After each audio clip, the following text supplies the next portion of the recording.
What's up, y'all? It's Will here at Schedulefly, and I'm stoked. I got Johanna Yorke on the phone. I love Johanna. She and I have spoken before a few times. She was on the podcast last year. She's up in Syracuse, New York. She's got two restaurants, Otro Cinco and Alto Cinco.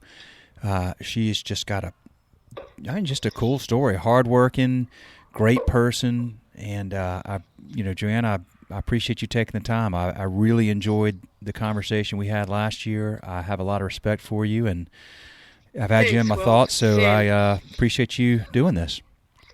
Thanks for asking. Well, so what's happening in Syracuse? I mean, it seems to be different story. I'm talking to people kind of all over the country right now, and it's the difference is pretty significant depending on where people are, on whether anything's open at all, whether people are doing takeout, how much the local government is clamping down on whether people can be out. So what's the story there in Syracuse? So it's pretty quiet. There's a few places that are open, but it seems like most of the activities have kind of come to a halt.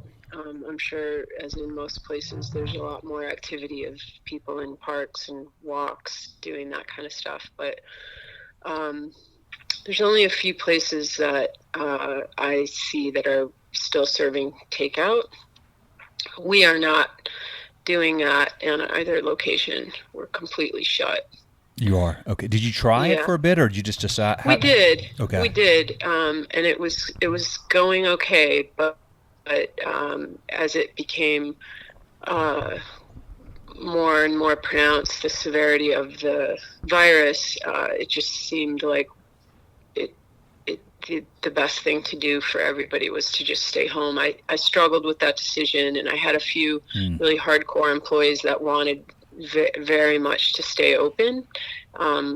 And it was hard to finally make that cut, but I also felt that it was possibly endangering my staff to continue to ask them to work in a area that they could not be 6 feet apart.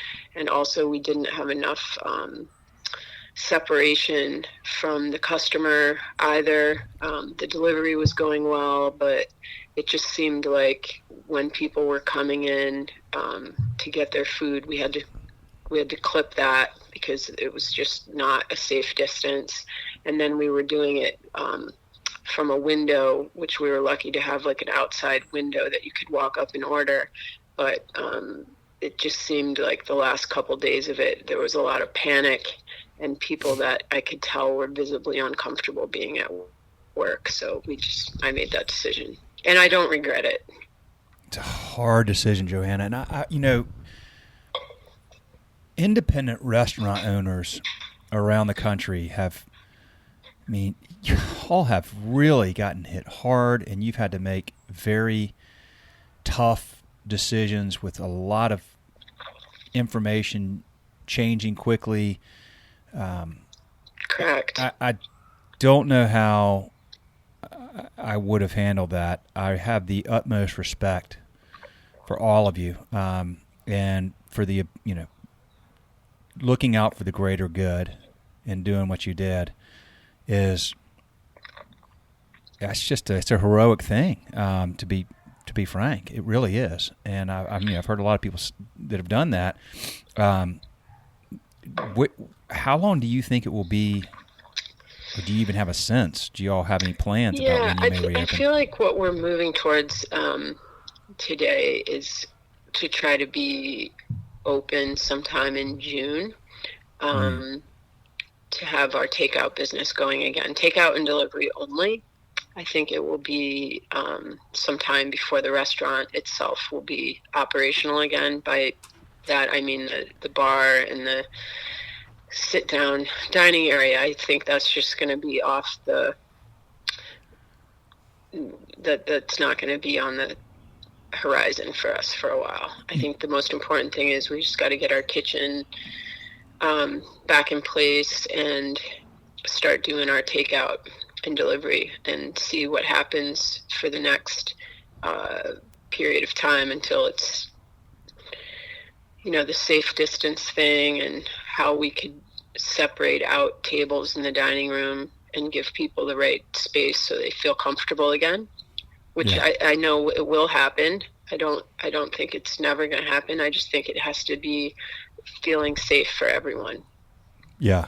It's a tough thing too. It's so nebulous. Like, it's a psychological scar. Mm-hmm.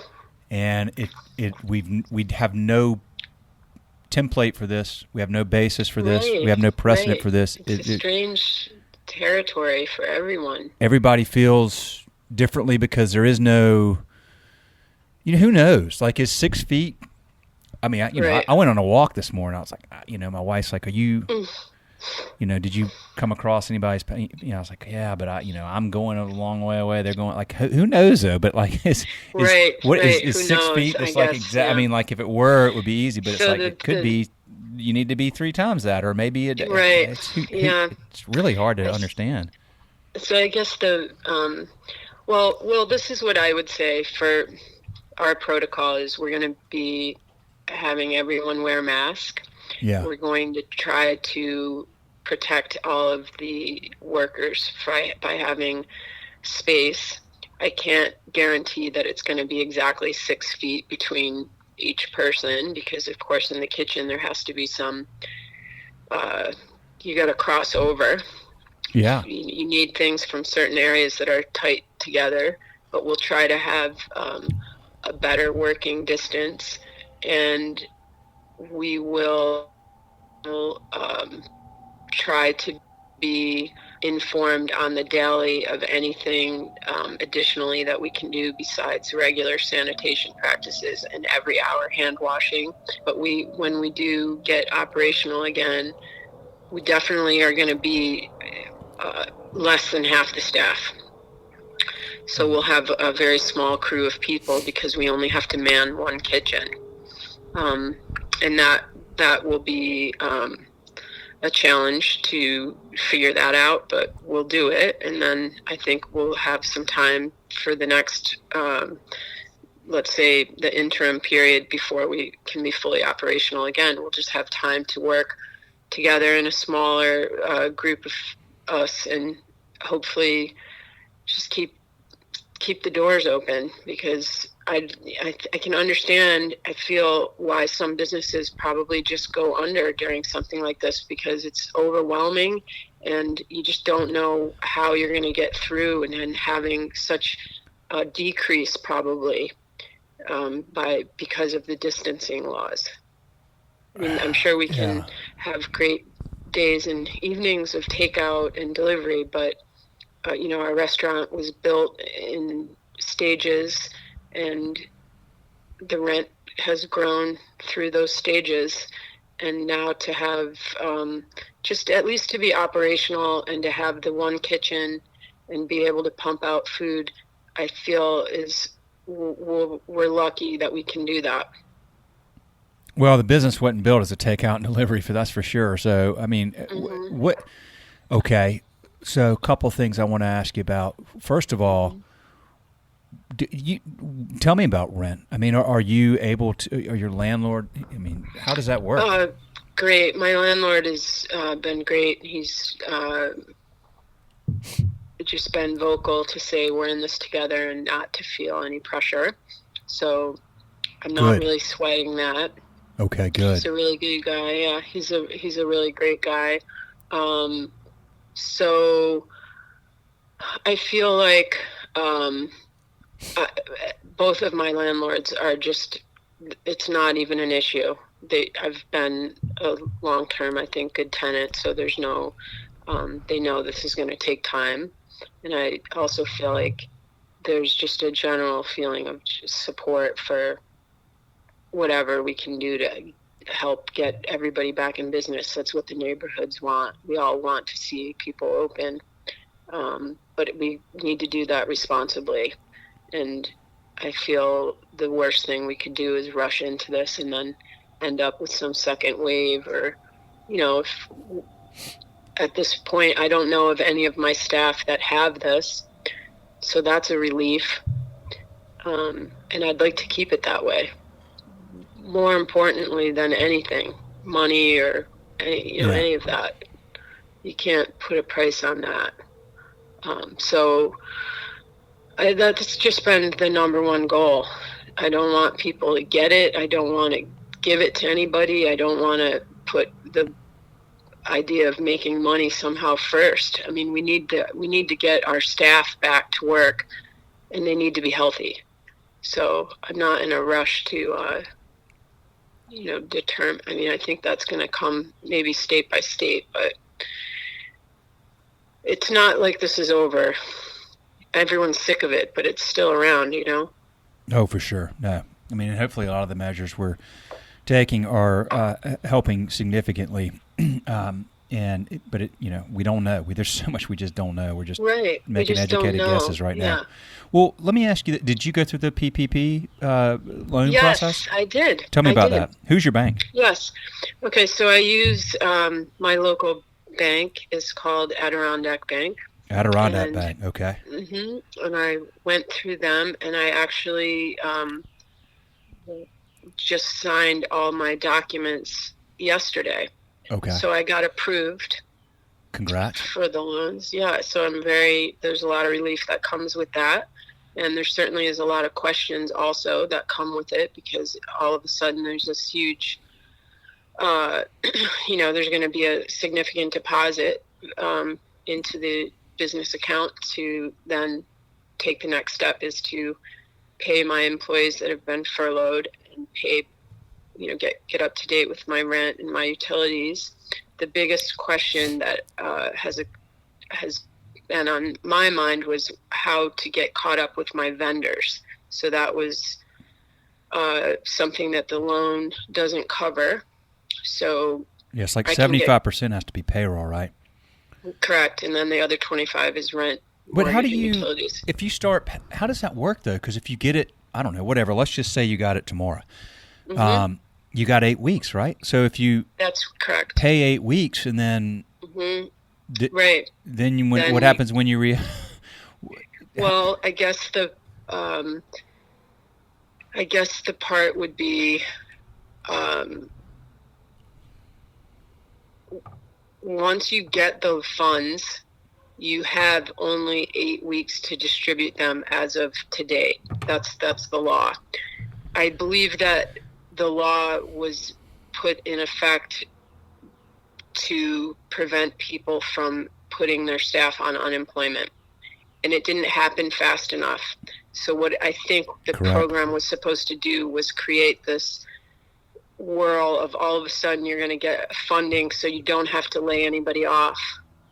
Yeah. And they thought it was going to blow over. I think the government thought that this was going to be mitigated in a few weeks, months, and it's not. So now if we do start shelling out this money and we're not open, I guess tentatively these people are going to come off of unemployment.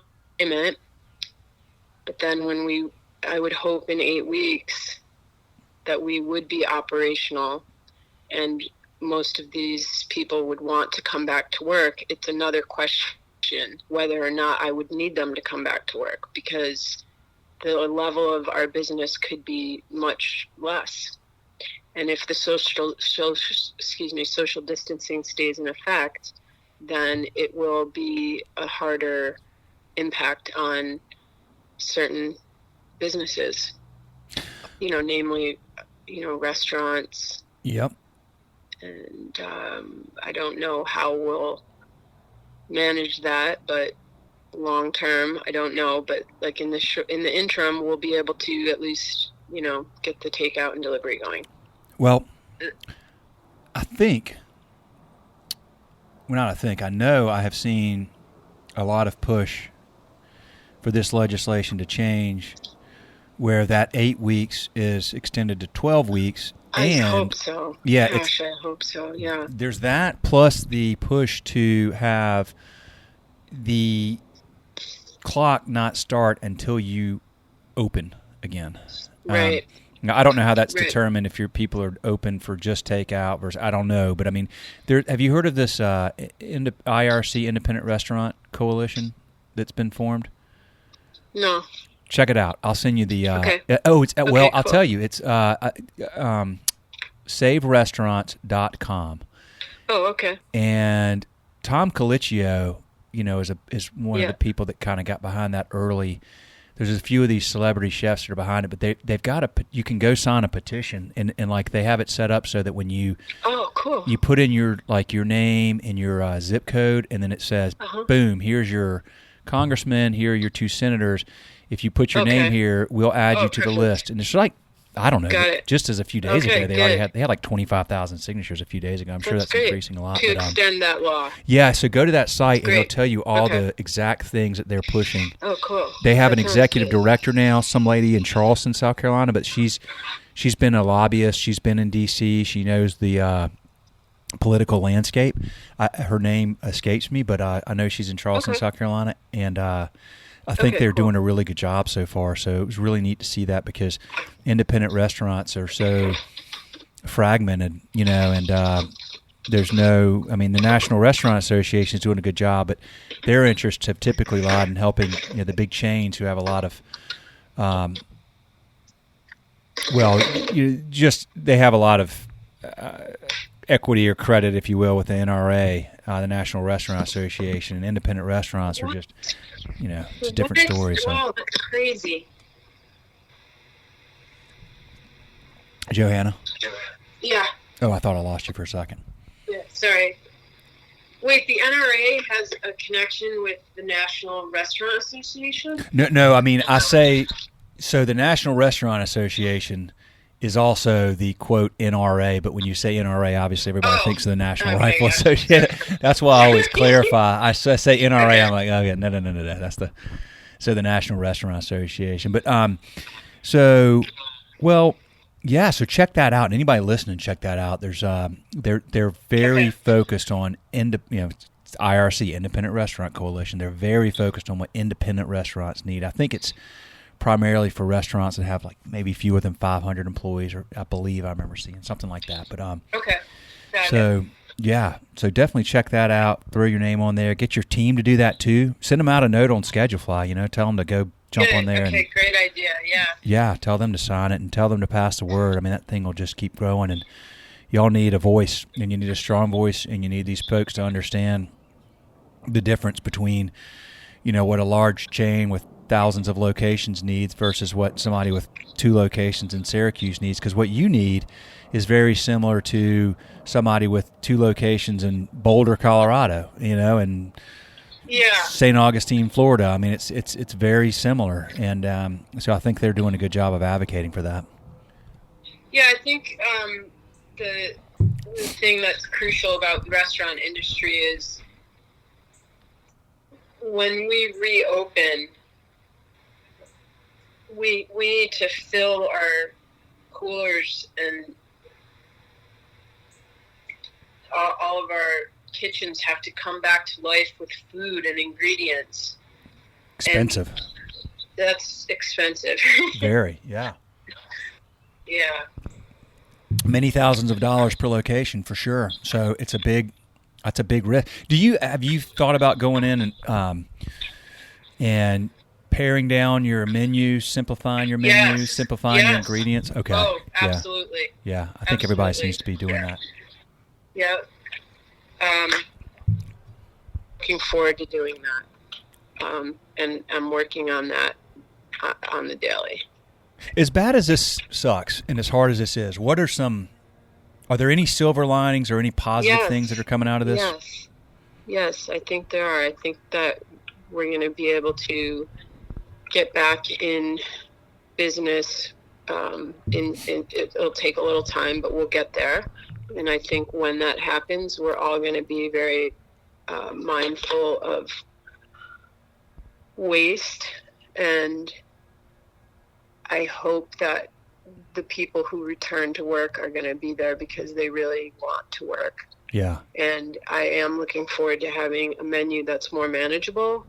And I feel like the more mindful everyone gets around waste, which is something I'd really like to promote more in both of our restaurants' culture, is just I think we were going at a rate that was unsustainable, and it bothered me on the daily. And I would I never knew how to take it all back. It's like too many things get out of control, 10 years, 15 years, 20 years, 25 years. You almost don't know how to back it up.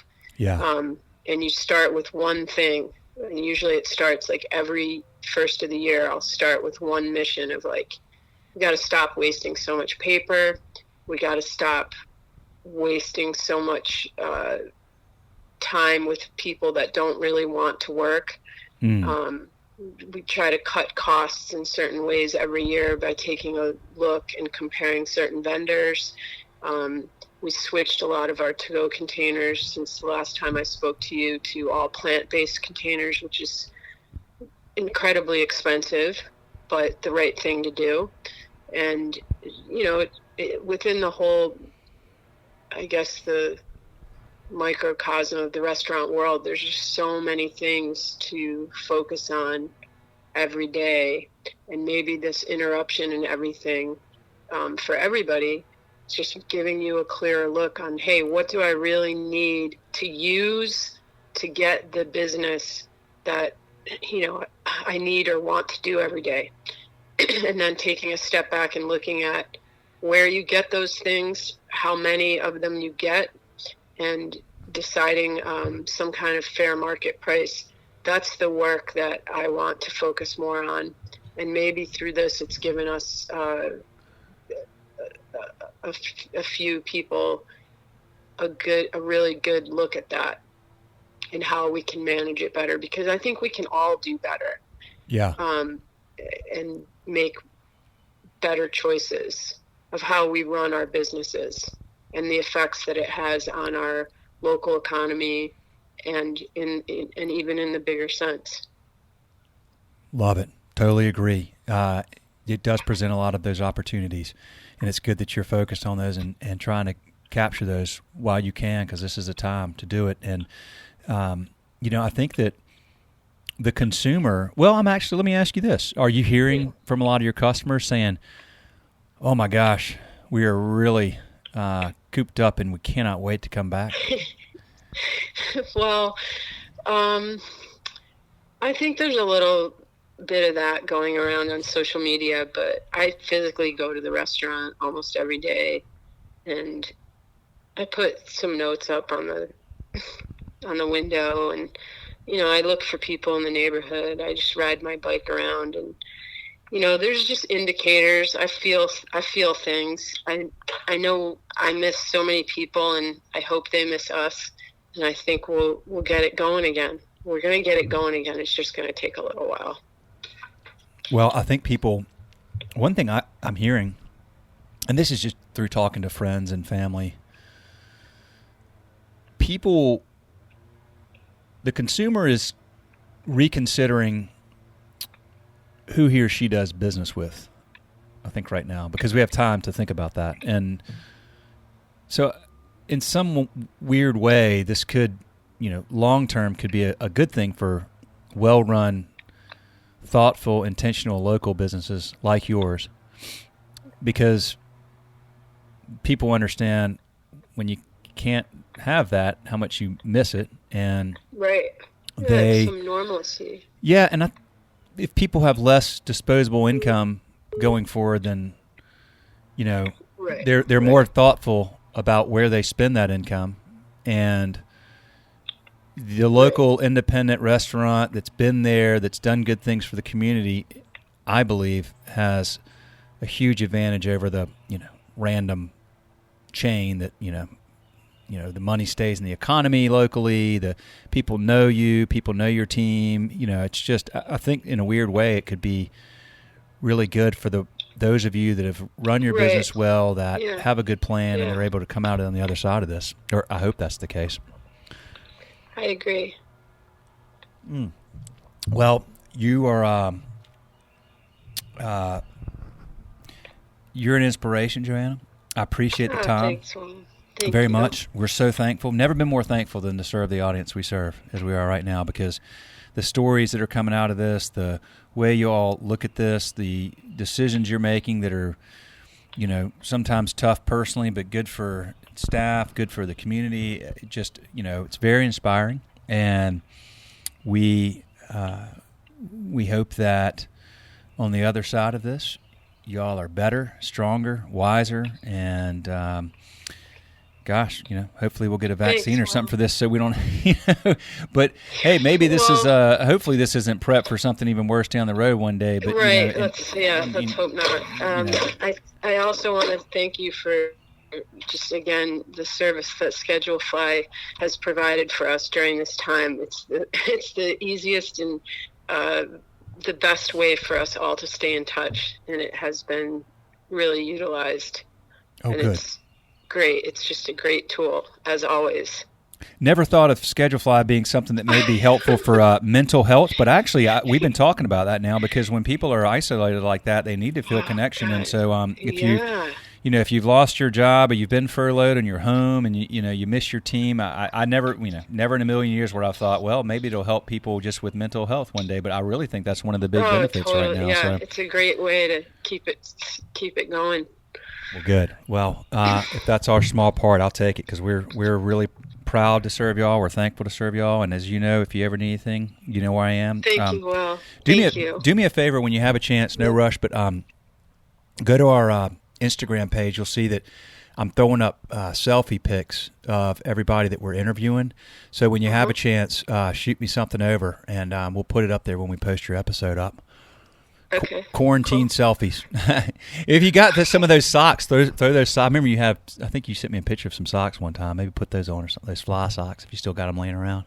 Okay, cool. And will you send me the link for the Save the Restaurant? I will. Yes. Thank you. Right away. Okay. Absolutely. Good to talk to you. Thanks, Will. Take care. You too. Take care. Stay safe. You too. See you, Johanna. Bye. Bye.